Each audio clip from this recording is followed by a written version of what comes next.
Hello everyone. This is my first video on YouTube. I know it probably doesn't matter, but instead of being all boring about it, I'm going to talk about my OCs instead. Probably just as boring, but whatever. Basically, I've had this idea for a while now, but I was finally inspired to talk about it on the internet. I'm just gonna jump right in, I guess. So basically, I call this story the Robinette Story because that's the last name of most of the characters. It follows 11 generations of Robinettes and their sort of story in the fantasy world I made up.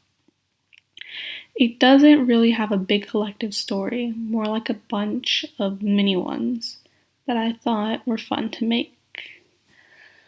Robinette heirs are usually the main characters of the story. They are traditionally the firstborn male of the family. You've probably seen this all before. And most of them end up kind of toxic. But some of them are pretty cool, I guess. The reason why they're called Robinette is because of a magical robin that made a deal with the guy from the first generation. That guy is who I'm drawing right now. Leon Robinette. The deal was that the robin would give the Robinettes and basically him the fighting skills to fight monsters because monsters had attacked his village and he wanted revenge. So Leon agreed. That's how it goes.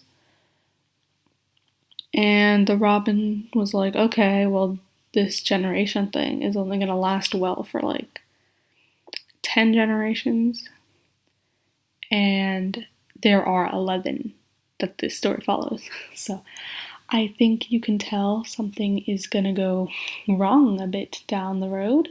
But anyway, I decided to make it so that since the real world changes over time, I wanted to make this fantasy world change over time. So, like, the society slowly gets less, misogynistic and racist and all that as the generations go on.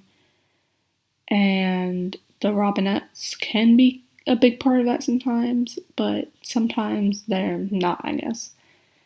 Um,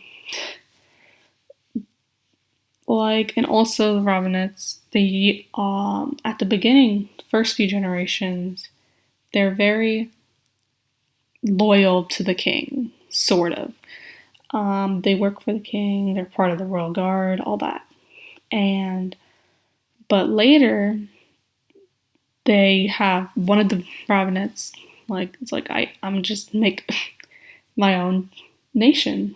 And that's what he does. So that's how they become rulers and all that.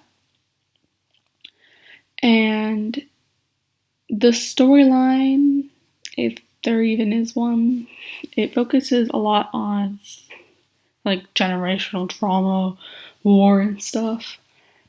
And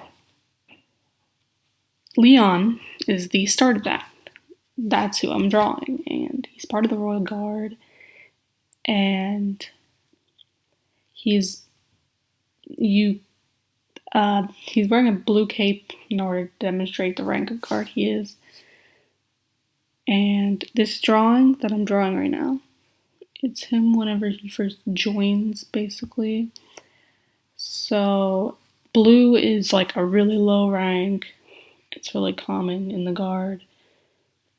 But after he takes down all the monsters, he gets a higher rank, and eventually he rises to Crimson, which is really like big. It's a big deal, and he's really proud of it and all that.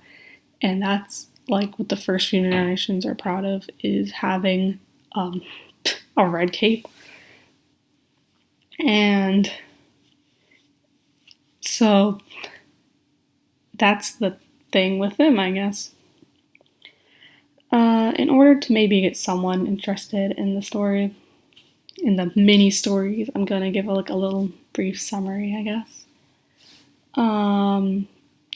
like on each generation's heir and what they're gonna do, or what they do since it's history. Leon's the first generation. You already heard about him. He gets into the royal guard. A lot of his village dies to monsters, and he makes a deal with the bird. His son leads his son Saul leads a rebellion against the monsters and wins, and he gets a statue. The third generation is Dominick, and he, respects women and is not racist. He writes an anti-racist book about the little monsters that Leon fought and Saul, because they're actually not really monsters. They're a different species. So, I guess. And he's pretty cool. So his son is, he was raised right, and he practiced magic, but he didn't really have time to do anything else.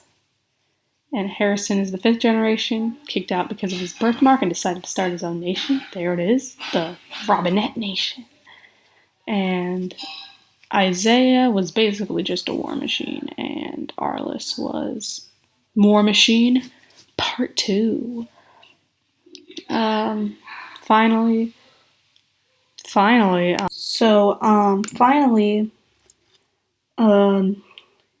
Frederick steps in.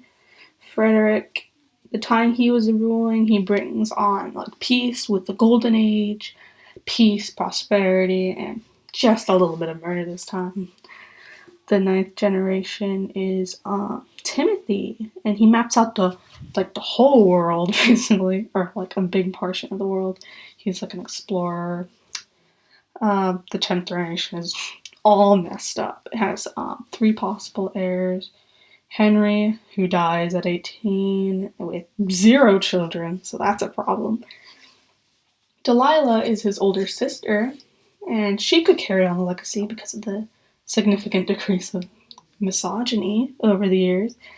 So now she is allowed to, but does she want to? Who knows?